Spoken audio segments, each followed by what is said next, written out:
All right, so we had a great time up in Michigan this summer. It was a really, really fun topwater bite, and we were fishing a really cool little lake, real shallow grass and shallow docks. So we're gonna kind of break that down for you guys.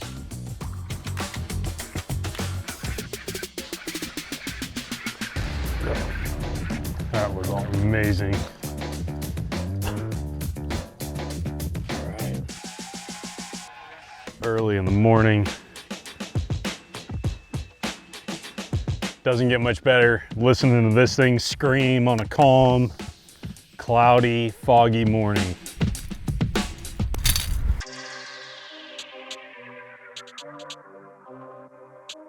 The advantage of fishing the topwater like a screaming chopo for me is just, it's all about covering water. Fast paced, covering the bank, hitting a lot more spots than I could if I was throwing some type of soft plastic or a jig. So there's a lot of stuff going on in the lake, a lot of bank structure, a lot of offshore structure, but in my mind, when I don't know a lake very well, like the one we were on, I had never been on before, I want to get there and put the trolling motor on high and just start fishing and seeing as much as I can, and just seeing if I can generate some type of bites to start cluing me into something. That's a good one. Smashed it. When they get it, they get it. That's awesome. They could not stand that thing. Now we gotta be brave and get in there and get them off. Jeez. Here's some mean fish, man.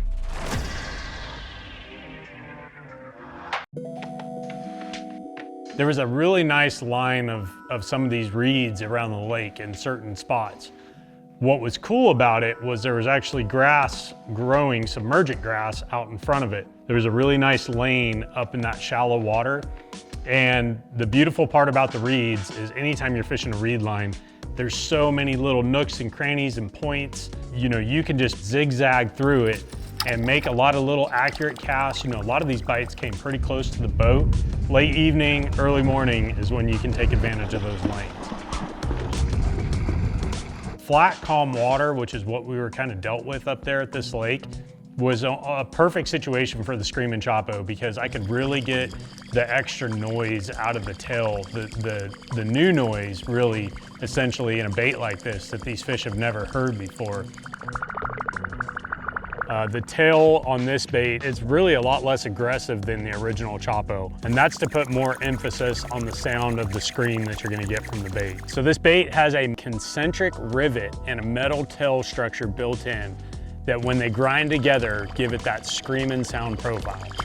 Do I feel like I caught some more because we were throwing a screaming chopo? I really do. You know, we know that they love that sound, that squeaky sound of buzz baits and everything, and that the conditions just set up perfectly for it, you know, where that squeak could really come out and play, and the fish really liked it.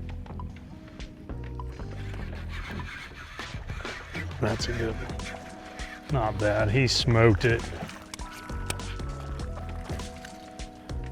Dude, that guy, he wanted the old screaming chopo.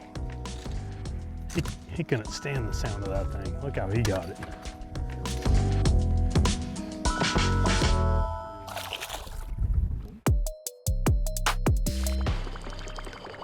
We start hitting some shallow docks. I chose the docks because the sun was a little bit higher. You almost can't fish a dock that's too shallow up north in the summer. I'm talking if there is 10 or 12 inches of water, and even if you can see the bottom, but you can't see a fish up there, like it's still worth the cast because they will tuck so far back under these docks. Oh my gosh, dude. So being quiet, stealthy is really important. Making nice, accurate casts, just targeting kind of the shady side of the docks or a side that had a little bit of a breeze blowing to it, where they were facing their nose into the wind just a little bit. Got him that time. Another one on the old screaming chopo. He just barely slurped it. We got kind of a cloudy day, a little bit of sun shining through, and they're hanging around these docks, and they love that noise of that screaming chopo. So there's another one. We're gonna let him go and get back after it.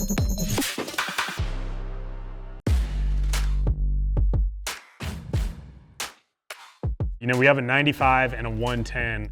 We opted for a 95 up here at this lake just because, you know, we're up north. A 4-pounder is a really nice one, 4-pound largemouth. The only other thing that's gonna make me choose one or the other is probably wind. If I need something that's gonna cast a little bit better, I'm always gonna go for the bigger one. You know, and a little bit of wind is gonna help disguise the bait a little bit better, a little more drawing power. And the 110, you know, even on those 2, 3, 4-pound fish, that is not too big for those fish by any means. So in the really clear water, normally, you know, one of my favorite go-to colors is like a ghost bluegill, especially when I know they're shallow. Eating bluegill, that's just a really hard color to beat, especially if the sun's up, the water's clear. But I think late in the evening, early in the morning, bone and black, I think those two colors are great. They're just gonna put off a better silhouette under the water.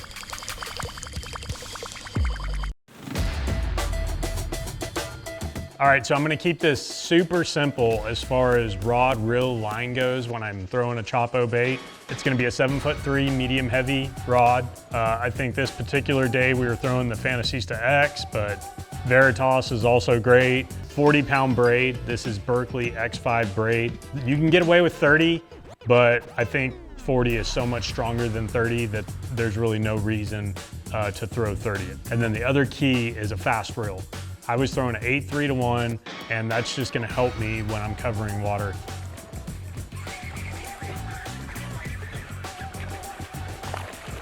All right.